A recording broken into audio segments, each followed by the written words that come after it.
Poivre, là, je suis en compagnie de Laureline Gossens, c'est comme ça qu'on prononce ouais. Gossens, ça plutôt. Excuse-moi, Laureline.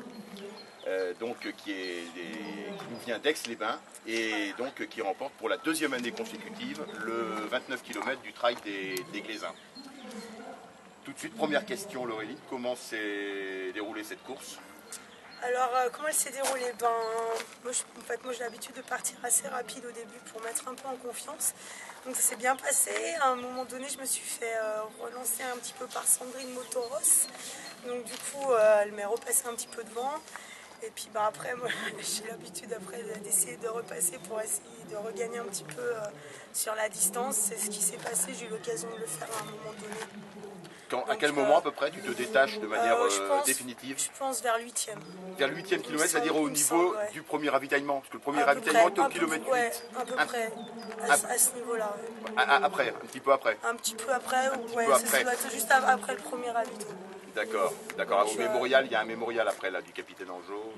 Ça doit être ça, là, tout de suite. Hein, c'est ça, hein, ouais, c'est ça. Donc un petit peu après le kilomètre 8. D'accord. Donc là, tu prends la tête définitivement. Là, hein. Donc après, en tout cas, ouais, j'ai plus personne vu.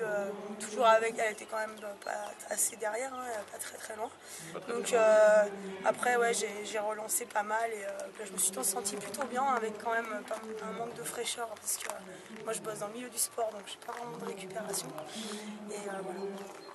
Et puis un terrain qui était quand même relativement assez boueux, assez enneigé aussi, donc c'est forcé que ça permet pas une relance qui soit super facile, surtout au sommet du Barmont, pas mal de neige, donc les amortis se font vraiment, c'est très on s'enfonce pas mal et on a du mal à relancer derrière, donc peut-être un peu plus dur par rapport à ça l'année dernière, mais sinon tout autant de plaisir quoi. D'accord. Oui, parce que l'année dernière, tu l'avais remporté quand même d'extrême justesse, hein, d'un peu plus d'une minute, tu avais devancé Susanna Chateau. Voilà, ça devait être ça, ouais. Hein, d'une minute. Hein, quelque chose comme ça, ouais. Tandis que là, bon, je n'ai pas du tout les résultats, mais l'écart est plus important.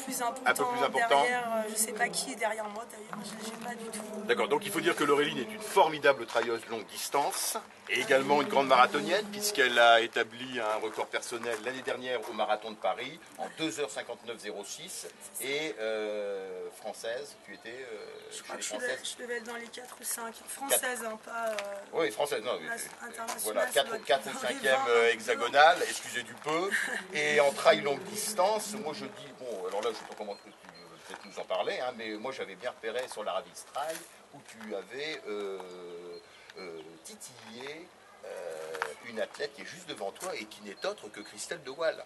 À la Ravis Trail, c'était sur le parcours du 40. C'était sur le parcours du 40. Du 40.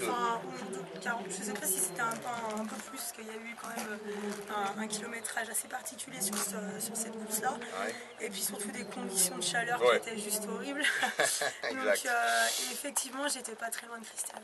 Ah ouais, ça cette prouesse-là. Super traileuse et très admirable même. Ouais, tout à fait. Super trailleuse et également, avant même d'être trailleuse, surtout record woman de kilomètres vertical. Aussi, mondial. Là-dessus, elle est très...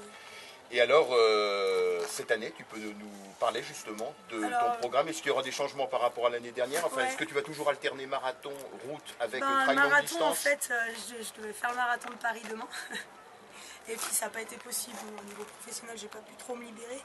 Donc c'est pour ça que j'ai fait un petit peu cette course-là aujourd'hui. Donc là au niveau marathon, je pense je vais faire celui de Nice-Cannes, mais ce sera vraiment sur la fin de saison. Sur le mois de novembre. Que tu as déjà fait. Que j'ai déjà fait. Avec notamment les 3 heures. Voilà, que j'ai déjà fait 2 fois. Ouais. Et sinon, après, je pense plutôt sur des trails. Là, l'Urban Trail de Lyon la semaine prochaine. Donc bien sûr le 38. Hein. Ouais, tout à fait. Et puis après, ce sera l'Art des Choix, le 57. D'accord, et ensuite, cet été? Ensuite, normalement, j'ai obtenu un dossard pour la Maxi Race, donc je vais remettre ça. Maxi Race, l'année dernière, tu avais terminé? Deuxième derrière Anna Frost. Donc là, sur le long aussi, hein, de toute façon. Et après, mois de juin, si mon dossard il va être validé, ce sera sûrement les 80 km du Mont Blanc. Voilà la première édition. Voilà.